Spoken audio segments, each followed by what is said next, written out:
네, 먼저 인사드리도록 하겠습니다. 안녕하십니까? 네, 한 주간 잘 지내셨죠? 네. 어, 네, 오늘 말씀드린 것처럼 그 청년의 봄 소풍을 가게 됩니다. 봄 나들이라고 해야 되나요? 그래서 날씨가 많이 풀린 것 같고 또 다들 이렇게 봄이 오는데 다 성도님들 또 마음은 또 어떠신가 이런 생각이 좀 들기도 하네요. 저는 그 저저번 주인가 최근에 우연치 않게 어떤 예정한 건 아니었는데 이렇게 주중에 어떤 성도님을 만나게 돼가지고 지하철에서 만났어요. 지하철에서 만나서 뭔가 이렇게 얘기를 하게 되는데 되게 사실 아침 출근할 때 다들 상태가 괜찮으신가요? 저는 수요일이나 목요일쯤 되면은 거의 약간 잠자면서 가는 것처럼 몽롱해요. 그리고 제가 그 지하철 타면 사람들이 워낙 많으니까 사람들 얼굴까지 시선을 안 둬요. 보통 그냥 뭐 손까지라고요. 한 배까지 이렇게 보고 누군가 있다 그러면 제가 알아서 피하고 약간 그렇게 가거든요. 근데 이제 지하철을 타고 가는데 이제 어떤 성도님을 만나서 이제 한 10분, 15분 잠깐 같이 이제 가는 시간을 보냈는데 그때 이제 저는 못 알아봤어요. 사실 얼굴을 안 보니까. 근데 누가 다 이렇게 건드려가지고 뭐야 약간 이랬는데 네, 아는 이렇게 성도님이 보여서 같이 이제 이야기를 하고 가는데 되게 지친 날이었음에도 불구하고 또 교제를 잠깐 하는데 서로 근황을 이제 물어보잖아요. 잘 지내시냐 뭐 이런 얘기를 하는데 또 이렇게 더 깊게 뭔가 얘기가 돼서 말씀으로 교제를 하게끔 이렇게 되더라고요. 그래서 서로의 뭐 깊은 대화는 못했지만 간단한 안부 정도 물으면서 말씀으로 우리가 주님을 더 바라봐야 되고 주님을 더 의지했으면 좋겠다. 이게 뭐 이런 요한일서 말씀도 인용하면서 막 이렇게 나름 이렇게 뭐 했습니다. 근데 그렇게 하고 나니까 주중에 사실 저는 정신이 없고 주중에 성도님들 이렇게 뵐 일이 없으니까 좀 마음이 건조하다고 해야 되나요? 그냥 눈앞에 보이는 일을 매일매일 성실히 해나가는 그런 와중이었는데 그렇게 한번 성도님을 중간에 보게 되니까 약간 다시금 생각을 해보게 되는 거죠. 주님이 또 이런 시간을 왜 허락하셨을까라는 생각을 하면서 주님이 저로 다시 주님을 바라보라고 내가 직면에 있는 어떤 문제들만 오늘 회사 출근하면 뭐 아침에 미팅이 있고 오후에는 뭐 레포트를 써야 되고 뭐 이런 것들보다 좀 눈을 들어 또 주님을 바라보고 또 말씀을 보기를 원하셨던 게 아닌가 이런 생각이 좀 들었고요. 더불어서 오늘 이렇게 말씀을 할 수 있는 기회가 있는 것도 좀 일맥상통하게 또 주님이 그런 주님을 바라봐라 나를 바라봐라 하는 게 아닌가 싶은 생각이 됩니다. 또 그런 면에서 최근에 저에게 또 주님이 하시는 말씀을 또 함께 나누도록 해보겠습니다. 그래서 그 동일하게 저희의 삶의 문제들이 많이 있죠. 제가 깊게는 다 이제 규제를 못했는데 각자 자기 삶에서 직면한 문제들이 분명히 있을 겁니다. 그게 크던가 또 작던가 어떤 것들이 다 있을 것일 텐데 우리가 그런 문제들, 우리가 가지고 있는 어떤 과제들, 어떤 문제들, 어떤 이슈들 그런 것만 바라보게 될 때 우리가 참 거기에서 벗어나기가 힘든 것 같습니다. 오늘 말씀은 믿음, 그리스도의 십자가라는 주제로 말씀을 할 건데 저희 민수기 말씀을 조금 더 보도록 하겠습니다. 민수기 21장에 있는 말씀입니다. 그래서 우리 눈이 이렇게 다 있죠. 근데 눈이 이렇게 두 개잖아요. 근데 하지만 다른 방향을 우리는 보지 못합니다. 그래서 한 곳만 볼 수밖에 없어요. 이게 무슨 말이냐면 땅을 보면서 하늘을 볼 수가 없죠. 네. 그리고 그림자를 보고 있는데 빛을 볼 수가 없습니다. 그런 것처럼 우리의 눈이 우리의 문제, 우리의 상황만 계속 바라보고 있다면 그것에서 벗어나기가 참 힘든 거죠. 그래서 주님은 때때로 우리의 시선을 돌려서 또 구원의 길로 또 빛의 길로 저희를 인도하시는 것 같습니다. 민수기 21장 4절의 말씀을 좀 보게 되면 이스라엘 백성들이 출애굽을 한 이후에 이제 광야의 시간을 보내게 됩니다. 민수기 21장 4절입니다.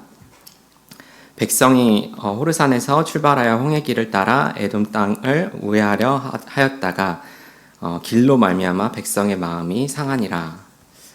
길 때문에 마음이 상하는 경우가 있습니다. 이런 경우가 있죠. 출애굽하면서 이제 주님이 가나안 땅으로 약속한 땅으로 또 주님이 인도하신다고 했지만 또 그 가는 길, 그 여정 가운데 저희의 힘든 그런 시간들을 보내게 됩니다. 우리들도 동일하게 그런 시간들이 있을 줄로 알고 있습니다. 이어서 5절에 보면은 백성이 하나님과 모세를 향하여 원망하되 어찌하여 우리를 애굽에서 인도해 내어 이 광야에서 죽게 하는가. 이곳에는 먹을 것도 없고 물도 없도다. 우리의 마음이 이 하찮은 음식을 싫어하노라 하매.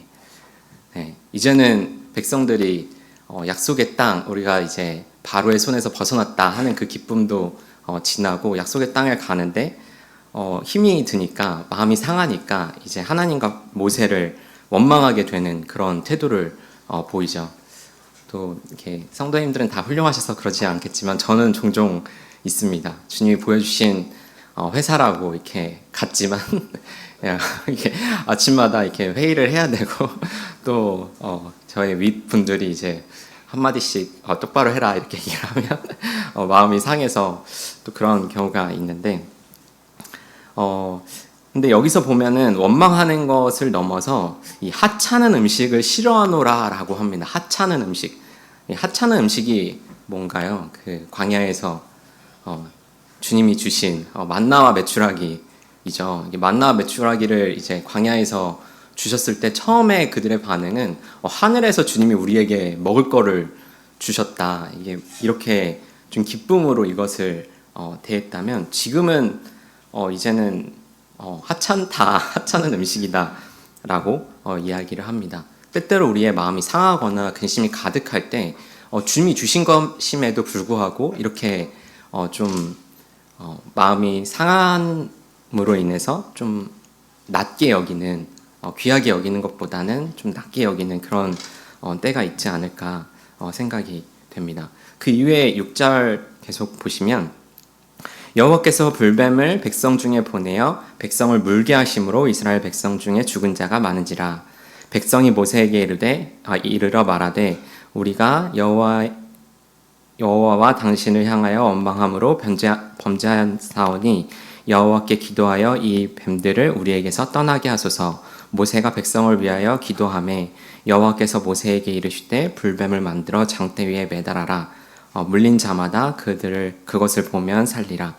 모세가 놋뱀을 만들어 장대 위에 다니 뱀에게 물린 자가 놋뱀을 쳐다본즉 모두 살더라.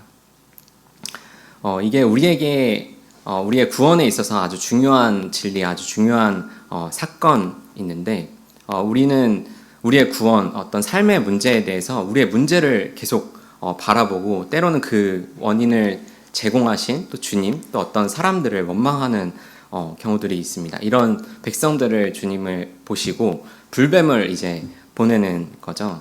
그래서 불뱀을 보내면 이제 많은 사람들이 죽었다고 하잖아요. 그러면은 되게 힘든 상황이잖아요.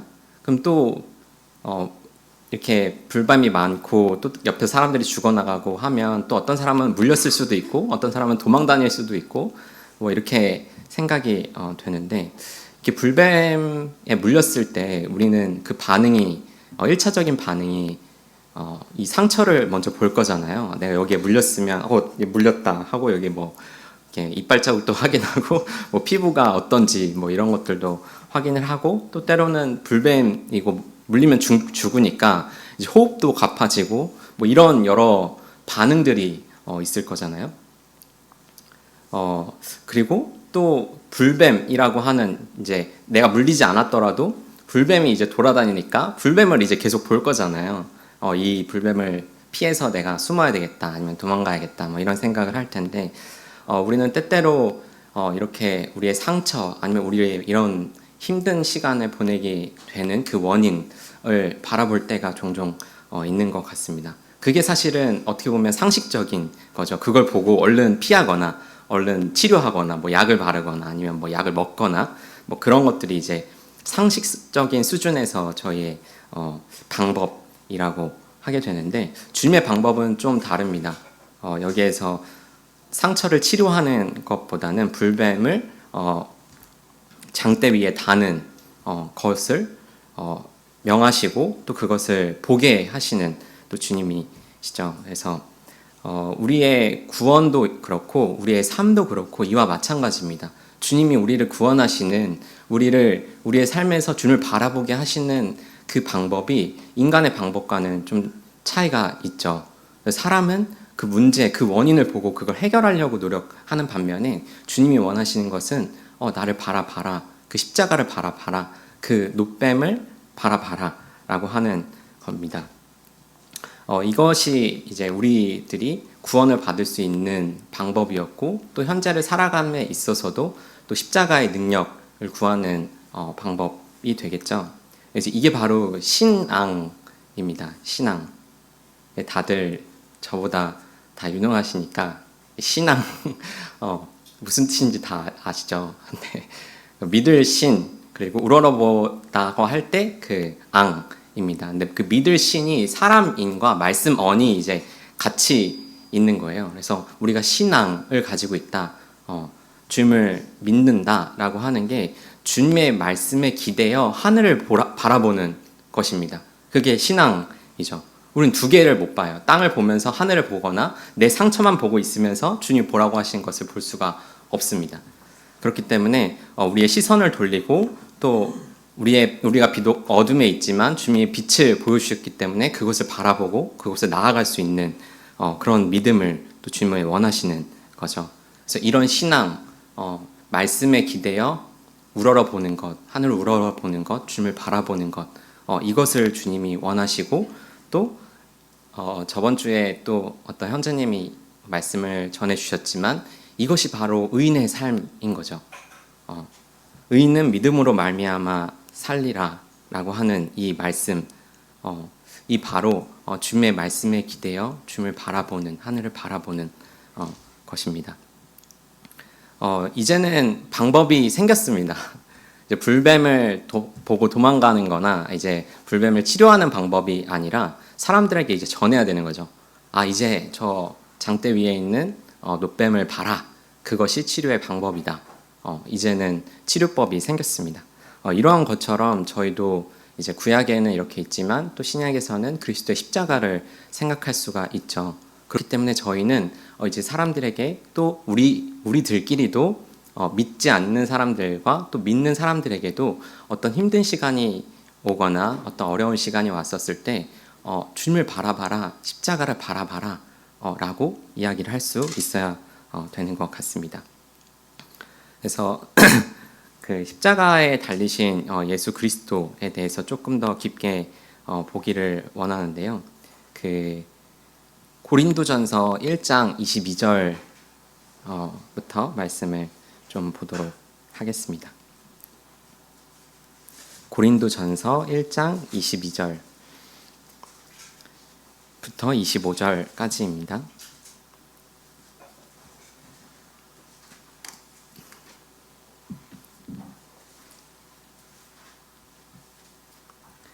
네, 고린도전서 1장 22절 찾으셨으면 읽도록 하겠습니다. 유대인들은 표적을 구하고 헬라인은 지혜를 찾으나 우리는 십자가에 못 박힌 그리스도를 전하니 유대인에게는 거리끼는 것이요 이방인에게는 미련한 것이로되 오직 부르심을 받은 자들에게는 유대인이나 헬라인이나 그리스도는 하나님의 능력이요 하나님의 지혜니라. 하나님의 어리석음이 사람보다 지혜롭고 하나님의 약하심이 사람보다 강하니라. 라고 해서 사도 바울이 고린도전서에서 그 하나님의 사도들, 하나님의 사람들이 전하는 메시지의 핵심, 그 중심이 뭐냐고 또 했었을 때 우리는 십자가에 못 박힌 그리스도를 전한다 라고 합니다. 그 당시 그 사도 바울의 말, 사실 되게 뛰어난 사람이었잖아요. 많이 배우고 또 유대인으로서 로마 사람으로서 또 이렇게 칭함을 받는 사람이었는데, 그런 사람이 이제 주님을 전한다라고 했었을 때 무척 겸손하게 말의 화려함이나 그런 언변으로 사람들을 이야기하는 것이 아니라, 이 메시지의 중심은 우리는 십자가에 못 박힌 그리스도를 전한다. 십자가에 못 박힌 그리스도를 라고 하는 겁니다. 이 앞에 유대인과 헬라인이 나오는데, 유대인들은 보니까 22절에 표적을 구한다고 합니다. 유대인들은 십자가에 달리신 그리스도보다 표적을 구하죠. 그리고 이스라엘 역사 가운데 강하신 그 손으로 백성들을 구원하셨던 그 하나님의 큰 기적, 큰 능력, 큰 표적, 이런 것들을 유대인들은 구했습니다. 그리고 헬라인들은 어떤 지혜를 찾는다고 하는데, 어떤 종교, 또 이성적인 것과는 좀 다른 그런 초자연적인 것들을 잘 믿지를 않고 합리적이고 이제 마땅히 상식적으로 이치에 맞는 그 처음과 끝이 잘 맞아서 논리가 정연한 그런 말을 의지하고, 그런 말을 들었을 때 고개를 끄덕이면서 동의를 하는 그런 사람입니다.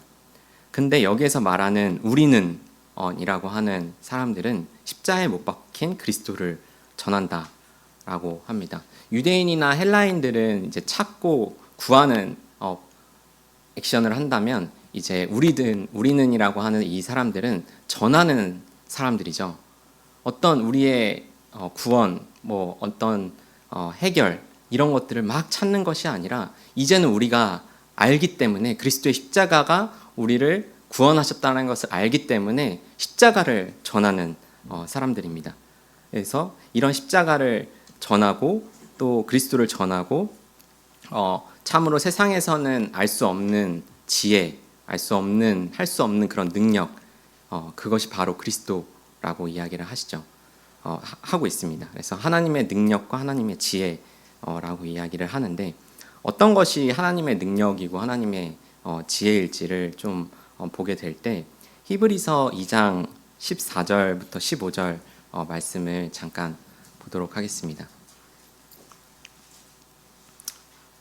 세상에서 할 수 없는, 세상 사람들이 이해하지 못하는 그 능력과 지혜, 그것이 우리 주 예수 그리스도께 있었습니다.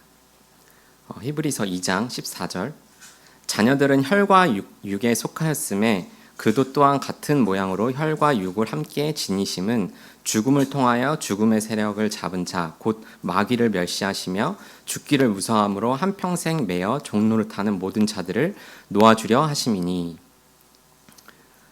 우리는 죽음의 그 공포, 죽음을 무서워해서 한평생 그 사망의 권세 아래 종노릇하는 그런 사람들이었습니다.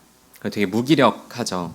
그 어둠 가운데, 그 사망 가운데, 내가 이제 불뱀에 물리면 죽겠구나, 불뱀을 피해야지, 옆에 사람들이 죽어나네, 뭐 이렇게 생각할 수도 있었겠죠. 그래서 우리는 계속해서 이 사망의 그늘이 우리를 감쌀 때 그 두려움에 매여 종노릇할 수밖에 없습니다. 우리에게는 방법이 없죠. 근데 그 방법을 생각하는 인간들은, 사람들은 그 방법을 뭐 피하거나 치료하거나 그런 것들을 하게 되는데, 주님의 방법은 되게 놀랍습니다. 보시면 14절 끝에쯤 보시면, 죽음을 통하여 죽음의 세력을 잡은 자 곧 마귀를 멸시하시며, 죽음을 통하여 죽음의 세력을 잡았다고 합니다. 죽음으로 죽음을 이기셨습니다. 십자가에 못 박히신 그리스도는 하나님의 능력이신데, 그분이 죽음을 맛보았고 죽음 가운데 계셨습니다만, 그것이 끝이 아니라 오히려 죽음을 이기시고 그 부활의 능력으로 다시금 우리를 통해서 그 죽음을 이기셨다라는 것을 보여주셨죠. 하나님의 능력이 이기셨습니다. 그리고 사람들이 그 두려워하는 그 사망의 권세를 주님이 이기셨습니다. 그런 면에서 또 하나님의 지혜라고 할 수가 있는데, 사람의 방법과는 다르죠. 죽음으로 죽음을 이긴다라는 이 생각, 이 발상, 이 방법, 이런 것들이 사람이 생각할 수 없는, 감히 두려워서 떨고 있는 사람들이 생각할 수 없는 그런 방법입니다. 그래서 이런 제가 오늘 말씀을 이렇게 찾는 게 많아서 이 뒤부터는 가급적이면 제가 말로 이야기를 하도록 하겠습니다. 대신 이제 명확하게 구절을 말을 하도록 하겠습니다. 네, 고린도전서 2장 7절에 보면 오직 은밀한 가운데 있는 하나님의 지혜를 말하는 것으로서 곧 감추어졌던 것인데 하나님이 우리의 영광을 위하여 만세 전에 미리 정하신 것이라 라고 합니다. 하나님의 지혜, 하나님이 구원하신 것, 이것이 감추어졌다는 라고 이야기를 합니다. 감추어졌던 것, 비밀, 사람들이 알지 못합니다. 하나님이 계시하시기 전까지는 알지 못하는 그런 방법이고 이것을 창세 전에, 만세 전에 정하셨다고 합니다. 그리고 이어서 고린도전서 2장 8절에 보면 이 지혜는 이 세대의 통치자들이 한 사람도 알지 못하였나니 만일 알았더라면 영광의 주를 십자가에 못 박지 아니하였느니라 라고 합니다. 알았으면 하지 않았을 일이라고 하죠. 사탄도 이것을 알았으면 이 죽은 예수 그리스도께서 십자가의 죽으심으로 사망의 권세가 끝나고 우리가 패배할 것을 사단이 알았으면 하지 않았을 것입니다. 사람들은 몰랐기 때문에 이런 주님을 독생자 예수 그리스도를 십자가에 달린 못 박은 것이죠. 이런 그리스도를 아는 것이 참으로 중요합니다. 창세 전부터 하나님과 삼위일체로 온전한 그 가운데, 그 친밀한 가운데 계셨던 그 주님이 그 말씀이 육신이 돼서 이 땅 가운데 오셨습니다. 그 생명의 말씀, 영원한 생명, 그 말씀이 육신이 돼서 이 땅 가운데 오셨죠. 그래서 요한복음 1장 14절에 보면 말씀이 육신이 되어 우리 가운데 거하심에 우리가 그의 영광을 보니 하나님의 독생자의 영광이요 은혜와 진리가 충만하더라 라고 합니다. 이런 예수 그리스도, 왜 예수 그리스도가 십자가에 못 박힐 수밖에 없었는지 라고 생각을 할 때 하나님의 방법이 이것이었던 것이죠. 그렇기 때문에 우리가 이 하나님의 능력, 하나님의 지혜, 이 예수 그리스도를 바르게 알 필요가 있다고 생각이 됩니다. 이제는 좀 더 십자가에 대해서 또 깊게 들어가서 누가복음 23장 34절 이 말씀을 같이 찾고 또 함께 보기를 원합니다. 누가복음 23장 34절입니다.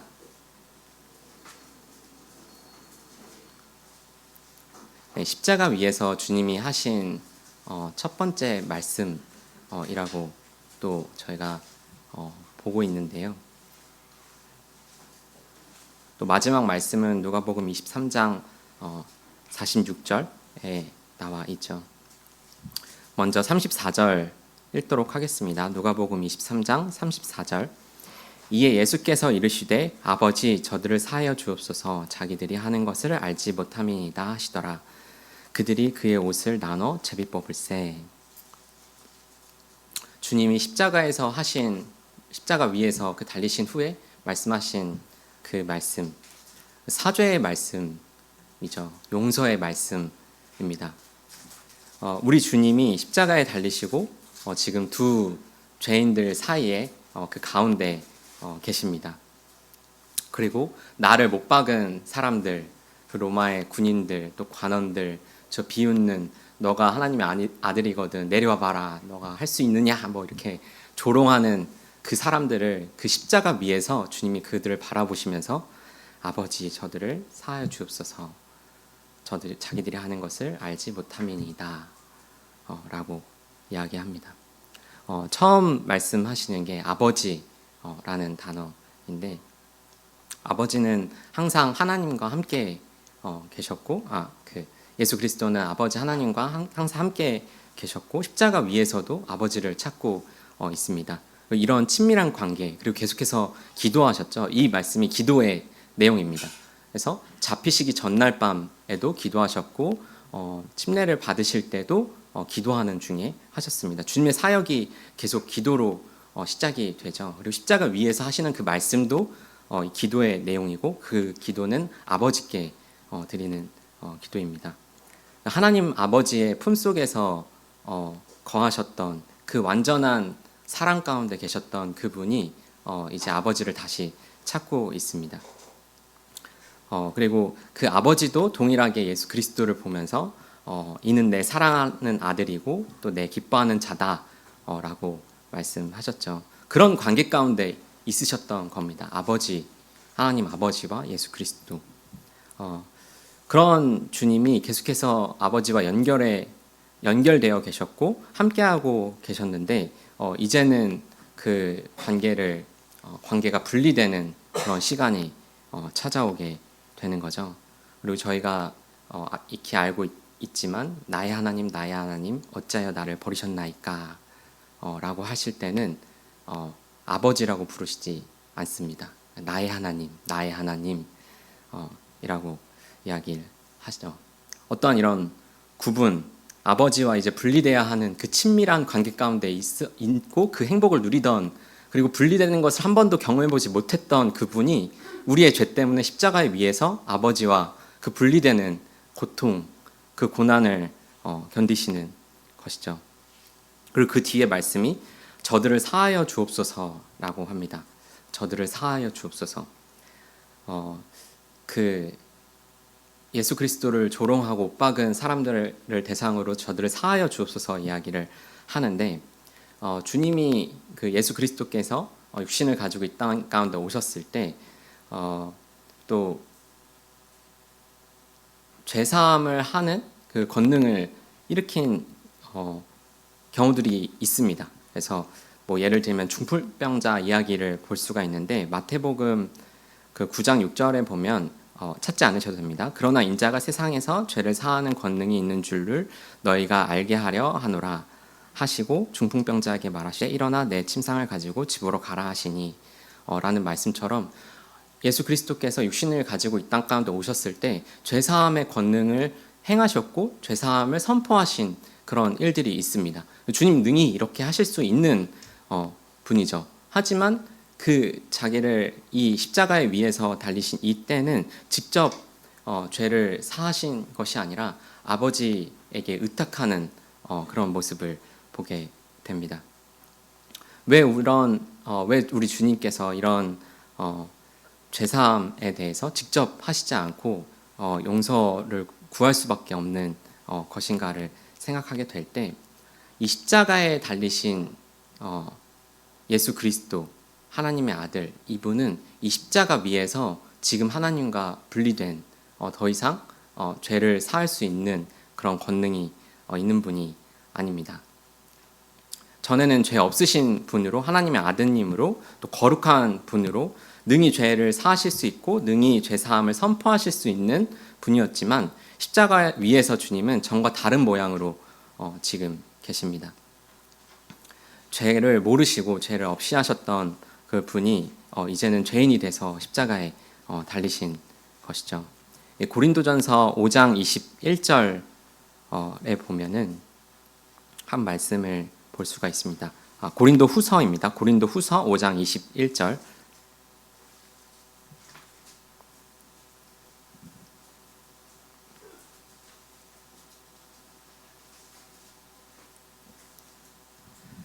네, 읽도록 하겠습니다.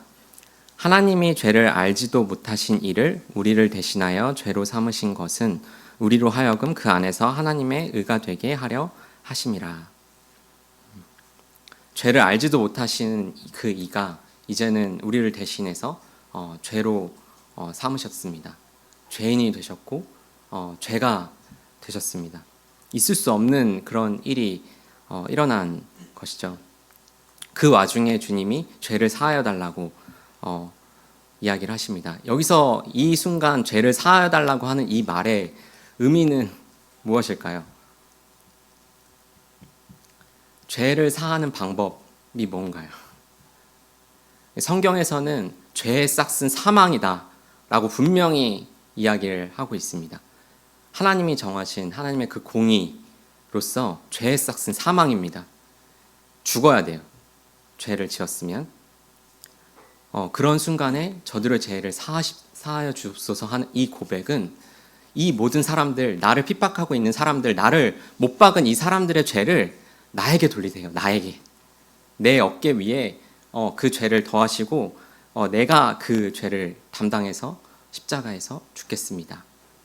이런 기도라고 저희가 이면의 기도가 있다고 또 볼 수가 있습니다.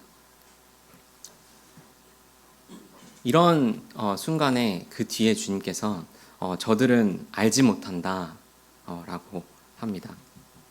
아마 그때 당시 그 사람들은 어떻게 예수 그리스도를 생각했을지 모르겠습니다.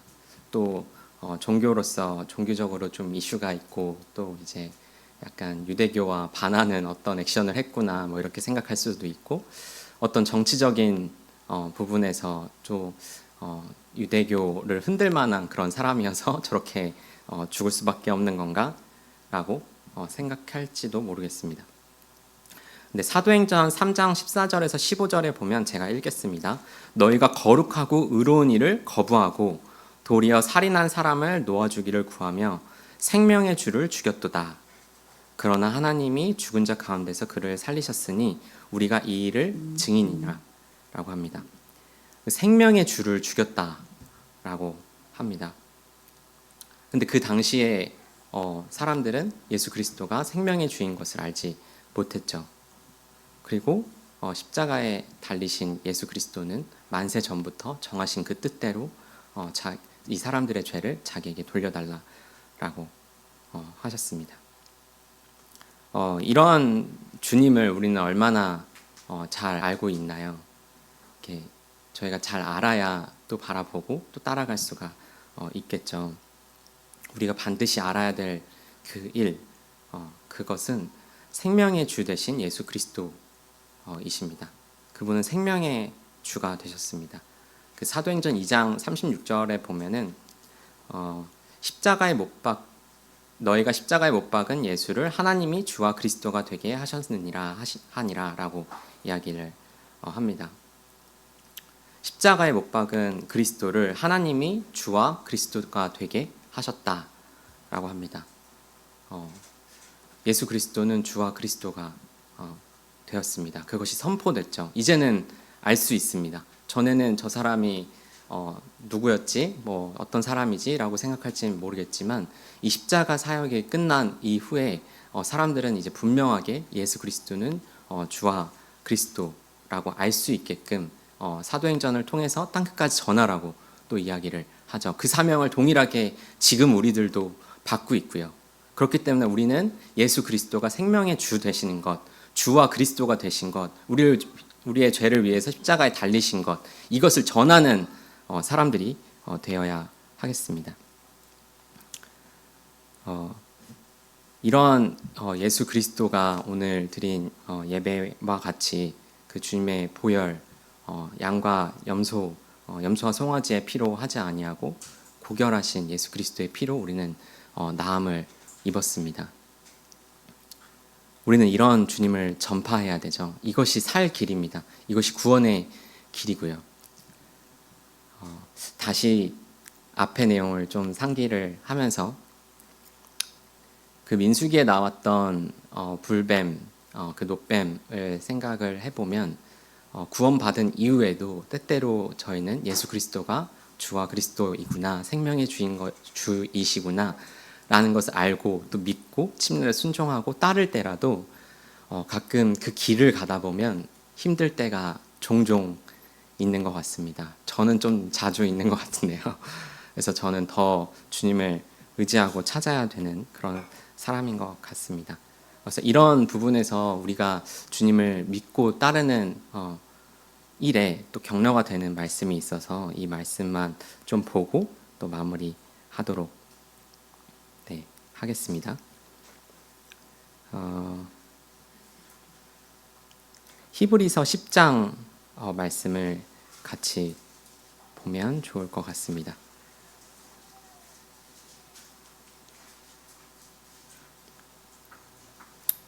히브리서 10장 19절부터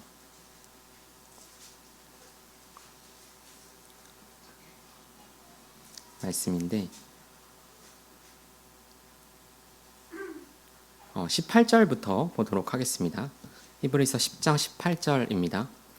이것들을 사하셨은즉 다시 죄를 위하여 제사 드릴 것이 없느니라 라고 해서 이 당시 히브리 기자는 성도들에게 그 유대교에 대한 내용들을 하면서 이제 막 믿는 줌을 믿는 사람들에게 이 히브리서를 쓰게 됩니다.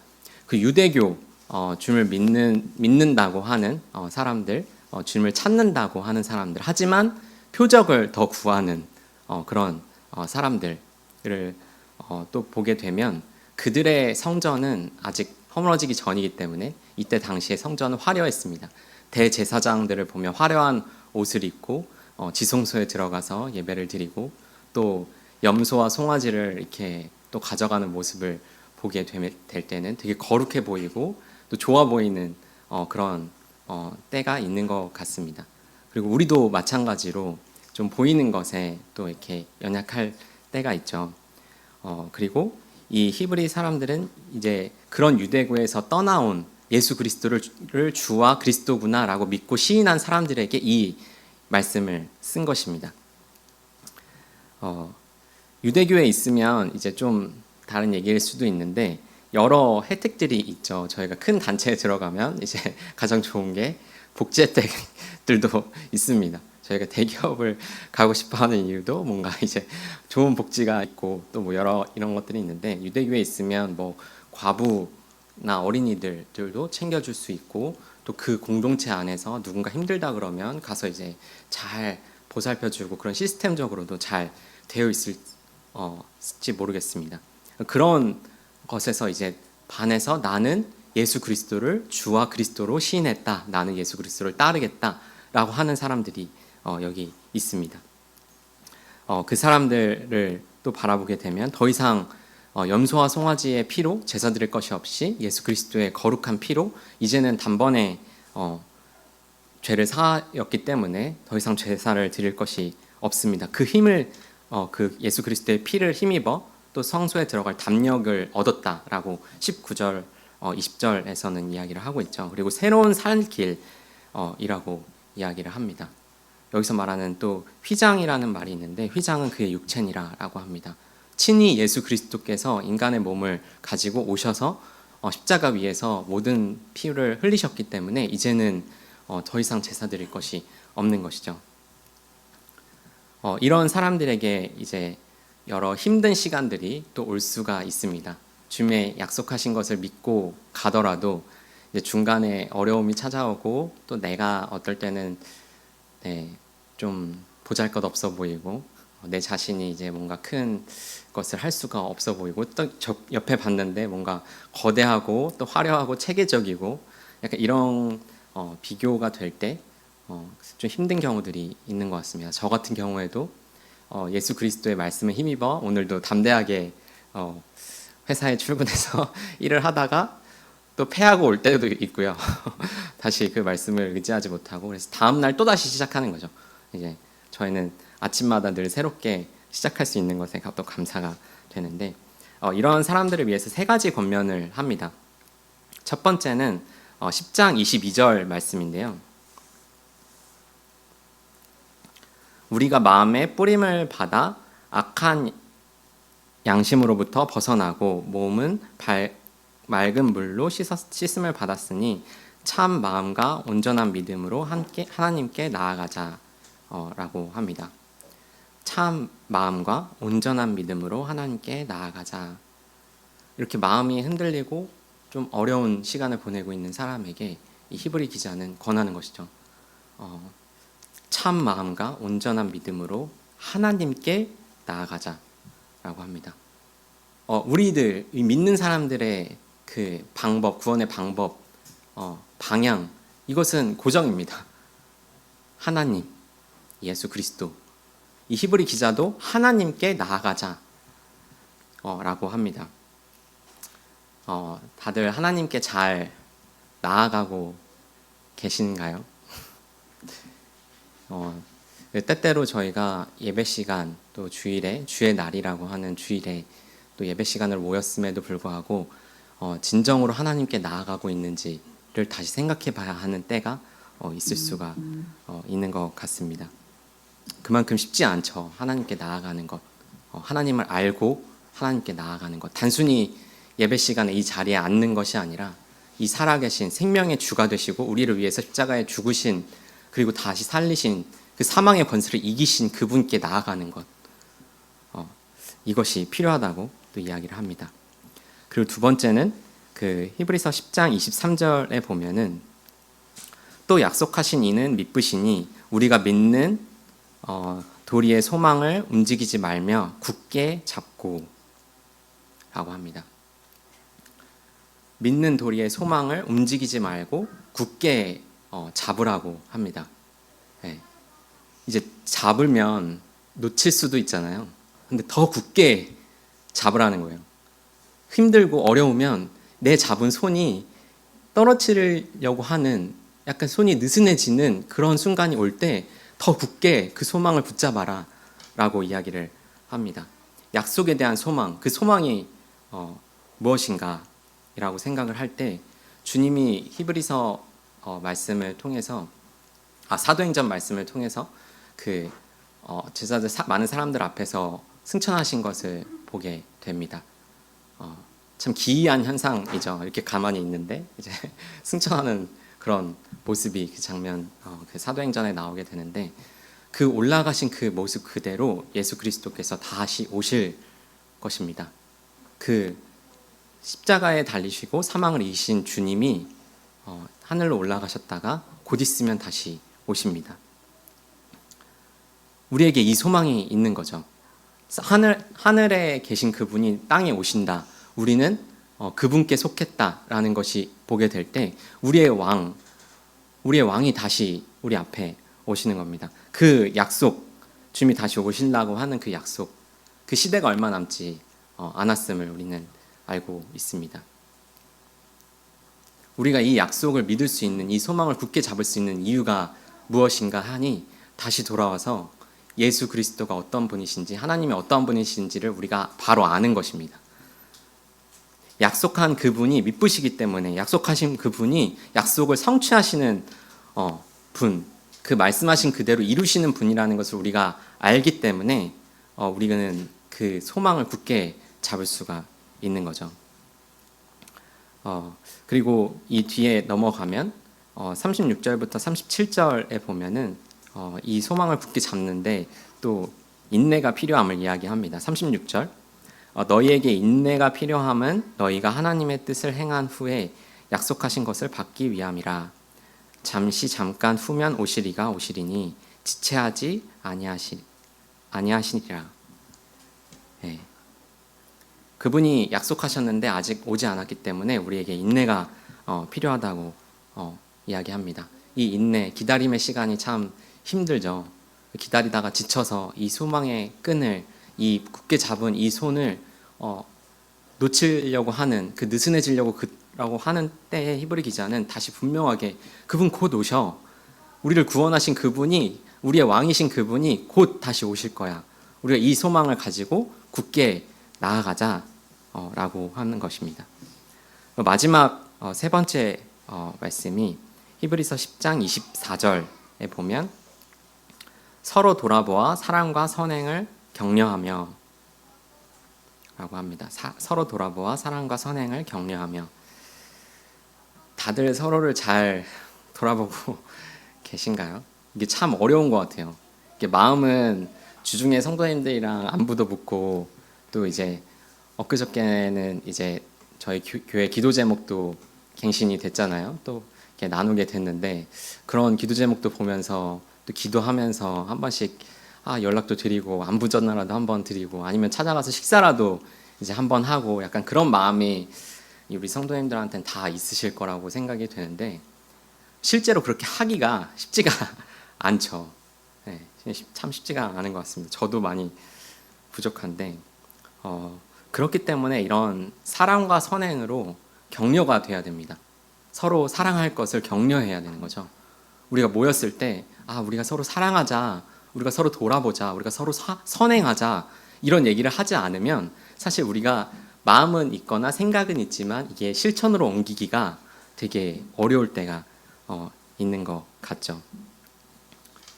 이런 때 라고 하는 겁니다. 흔들릴수록 더 사랑과 선행을 격려하며 서로 돌아봐야 되는 일에 힘써야 된다고 히브리서 기자는 이야기를 하는 거죠. 그리고 이 뒤에 또 모이기를 패하는 어떤 사람들의 습관처럼 하지 말라. 그리고 더 나아가서 29절 또 아래에 보면은 언약의 피를 부정한 것으로 여긴다 라고 합니다. 우리는 참 연약합니다. 저는 참 연약하죠.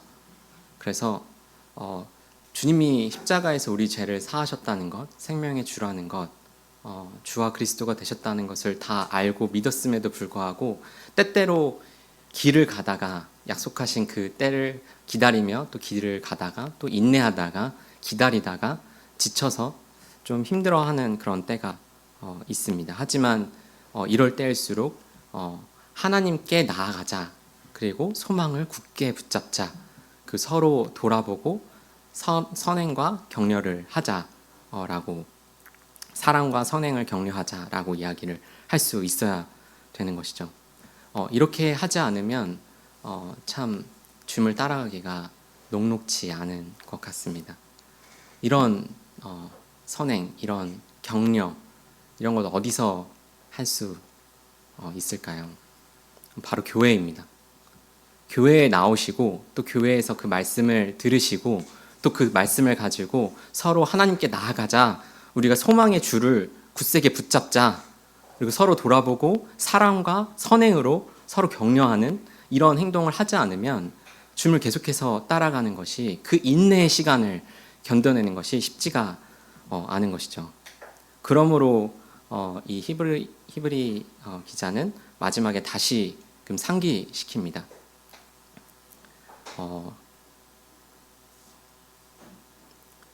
히브리서 10장 38절, 39절을 마지막으로 보고 말씀 마무리하도록 하겠습니다. 히브리서 10장 38절부터 39절 말씀입니다. 나는 의인은 믿음으로 말미암아 살리라. 또한 뒤로 물러가면 내 마음이 그를 기뻐하지 아니하리라 하셨느니라. 우리는 뒤로 물러가 멸망할 자가 아니요 오직 영혼을 구원함에 이르는 믿음을 가진 자니라. 라고 합니다. 언제고 의인은 믿음으로 말미암아 삽니다. 그리고 믿음으로 사는 사람, 그 사람이 의인이죠. 주님이 그런 사람을 의인이라고 칭하십니다. 그 의인은 어떤 말씀을 잘하고 말을 화려하게 하고 어떤 행정적인 것과 아니면 어떤 액션들을 되게 잘해서 사람들한테 좋은 모범이 돼서 의인이라고 칭하는 것이 아닙니다. 그 믿음, 예수 그리스도를 믿는 믿음으로 주님이 그 사람을 의인으로 칭해 주시고 의인으로 바라보시는 것이죠.